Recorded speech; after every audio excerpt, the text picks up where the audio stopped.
isiqalo nina besilo ngibingelela kini nonke sizwe sikaMageba mphathi wohlelo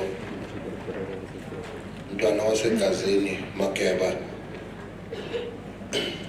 nina besilo ngenxa yosuku lwanamhlanje inhlelo yiningi lolu hlelo lwalapha entabeni engcwele amaNazaretha ekhona eluhambela zolwakamanxela olunye uhlelo okumelene nabesilo uyazi ukuthi sizama ngokuyikhathi ukuthi kubambeke yonke into ngesikhathi uyasishaya mina besilo kodwa ngithe angisezukukhuluma inkulumo ebengiyihlelele isizwe namhlanje inde kakhulu sekuyodlela isikhathi nina bajininindi nina besilo ngithokoza kakhulu umsebenzi okhona namhlanje okwami namhlanje ngizobeka nje pepili ngoba inkulumo sengize ngayinqamula sengizoshaya nje izihloko okuyizona ezibaluleke kakhulu eziyoba umphako nomgodla wethu ukuthi sibuyele nazo emakhaya njengomkhuleko usho ukuthi ngizocela nje imikhuleko ethile nezifiso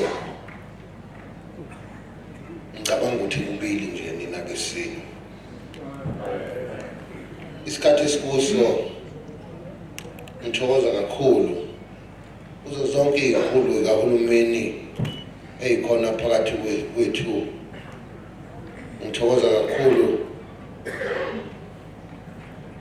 shene ukuba khona kwakho umela undunankulu wesifunda ngithokoza kakhulu MEC Khawula acting DG Ndabezitha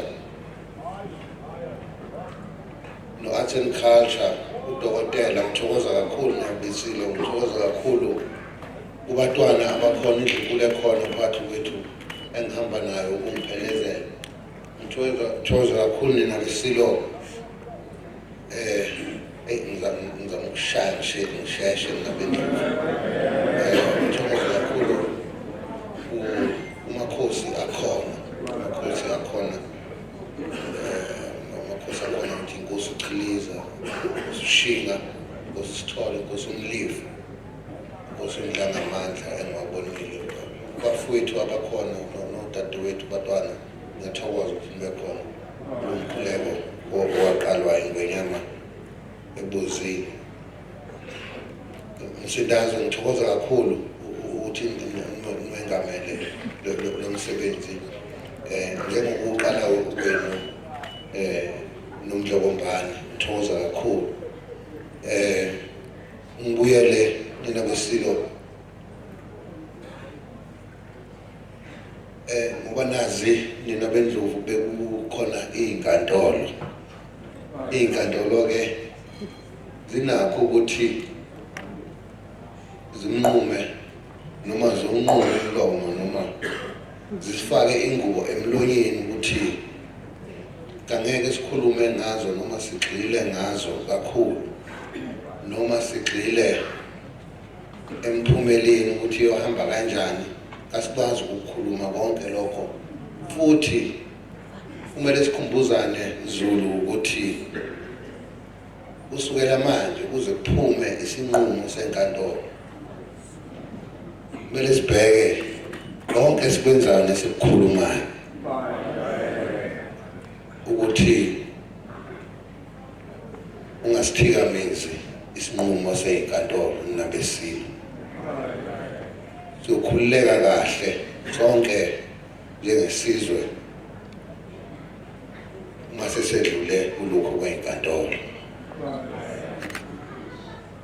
ebengikukhulekela esizweni ikakhulukazi nina besilo ukukhulekela isizwe senkingeni, isizwe siyakhala kumanje, ziningi izikhalo nizwile beyibeka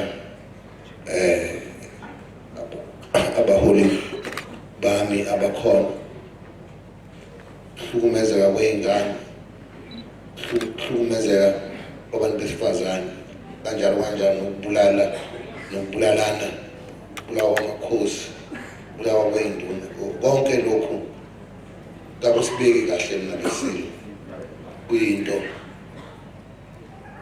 kuningi nje ngoba nazo inkantolo lezi kazisibeki kahle.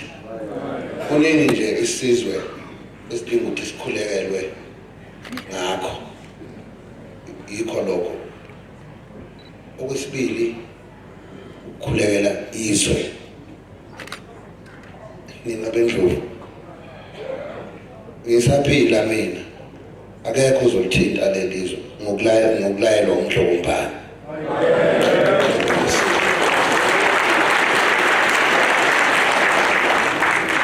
Ukuniqinisekisa kulokho nina besilo, ngaba nenhlahla yokuba ngeyodwa noma ngenye yamadodana ekutheni ngisebenze eduze nomdlokombane kuzo lezi indaba zokuvikela umhlaba kaZulu. Ngakho-ke kimina uNkulunkulu emhle kuyinto elula, akusiyinto entsha.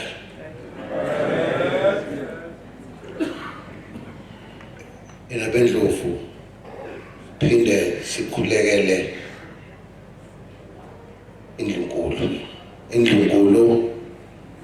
Ngiyathokoza ntonankulu ukuthi ukubekile ukuthi naseBloemfontein yize singaboni ngasolinye kodwa besikuba ndawonye, okusho ukuthi umkhuleko namasiko njengoba sihlangene siyisizwe namhlanje uyakwazi ukusiqoqa ukuba sibe yimpumbe. Lokhu okwashiwa yiLembe ukuthi uZulu uyohlezi ehlangene ngaso sonke isikhathi, ingakho khona izisho ezithi hlangana mhlathokaza nayo.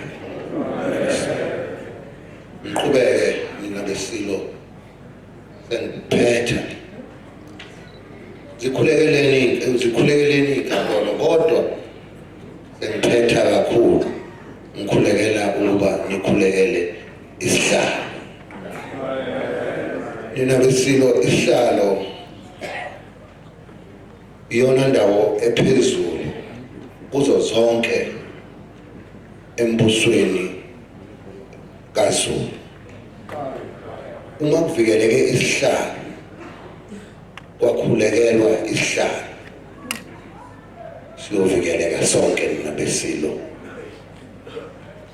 Ngixole nina besilo, kuningi ebengifisa ukuba sikhuluma nani namhlanje, kodwa ngenxa yesikhathi ngiyabona besibeka u-2 sekuze kwashawa u-3 ngokubekezela. Awu bakwethu, iminyaka iseminingi sizazoyigubha le micimbi yalapho kaCeza.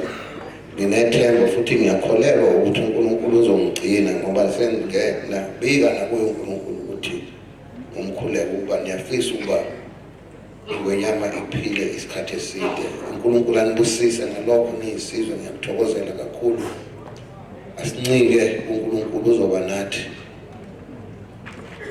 ngalokhu. Nina besilo, sizwe sikaMageba, uma sincike kuNkulunkulu njengoba sihlangene namhlanje kuyisabatha kuyinkonzo, sihlangene ngomkhuleko. uNkulunkulu nginethemba futhi ngiyakholwa ukuthi konke okuzikhalo nezifiso zesizwe uNkulunkulu esitfisayo uyosehlisela. Nina besilo, ngithokoza kakhulu umphakathi okaCeza. Ngiyathokoza, ngiyazi ukuthi indlela eza la ayinhle, kodwa ngiyathembisa ukuthi ngonyaka ozayo uDuma sokhuluma naye ukuthi ngonyaka ozayo